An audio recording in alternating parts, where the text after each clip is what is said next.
കേരളത്തിലേക്ക് വരാം. നമുക്കിവിടെ കടലുണ്ട്, കായലുണ്ട്, പുഴകളുണ്ട്, തോടുണ്ട്, എവിടെ നോക്കിയാലും വെള്ളമുണ്ട്. ആ വെള്ളത്തിലൊക്കെ ഇഷ്ടം പോലെ മീനുണ്ട്. സത്യമല്ലേ?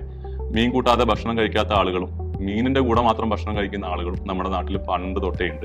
ഈ മത്സ്യം എന്ന് പറയുന്ന സംഭവം നമ്മുടെ വീട്ടിൽ ഡെലിവറി ചെയ്യുന്നത് പണ്ട് നടന്നു വന്ന് കൂക്കി വിളിച്ചിട്ടായിരുന്നെങ്കിൽ അത് പിന്നെ ഗ്രാജുവലി അത് സൈക്കിളിന്റെ ബെല്ലടിയായും സ്കൂട്ടറിന്റെ ഹോണായും ഓട്ടോറിക്ഷയിലായും ഒക്കെ മാറിയെന്നല്ലാതെ ഇപ്പോഴും നമ്മുടെ വീടുകളിൽ മത്സ്യം എത്തിച്ചു തരാനുള്ള സംവിധാനങ്ങൾ ഇപ്പോഴും നിലവിലുണ്ട്. പോരാത്തിന് നമുക്ക് മുക്കിന് നമുക്ക് മത്സ്യ മാർക്കറ്റുകളുണ്ട്, മത്സ്യക്കടകളുണ്ട്.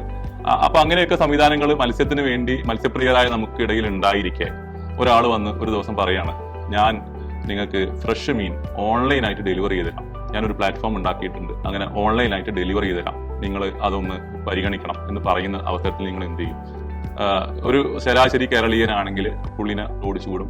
പോരാത്തതിനൊരു കല്ല് കിട്ടിയിട്ടുണ്ടെങ്കിൽ ഒരു ഏറും കൊടുക്കും. ശരിയല്ലേ? പക്ഷേ ആ പുള്ളി ഓടി പോയി വേറൊരു മലയാളിയുടെ അടുത്ത് എത്തുകയാണ്. ആ പുള്ളി ഇങ്ങനെ വീഡിയോ ഗെയിമൊക്കെ കളിച്ചുകൊണ്ടിരിക്കുന്ന ഒരു പുള്ളിയുടെ അടുത്ത് നിന്ന് ഈ കാര്യം പറഞ്ഞപ്പോൾ ഈ പുള്ളിക്ക് കൈ കൊടുക്കണം. അങ്ങനെ കൈ കൊടുത്തുണ്ടാക്കിയ കമ്പനിയാണ് ഇന്ന് ഇന്ത്യയിലും UAE-യിലുമായിട്ട് 160ന്റെ മുകളിൽ സ്റ്റോറുകളിലായിട്ട് ഫ്രഷ് മീനിനും ഫ്രഷ് മീറ്റിനും ആളുകൾ ആശ്രയിക്കുന്ന ഫ്രഷ് ടു ഹോം എന്ന കേരള ബേസ്ഡ് സ്റ്റാർട്ടപ്പ് കമ്പനി.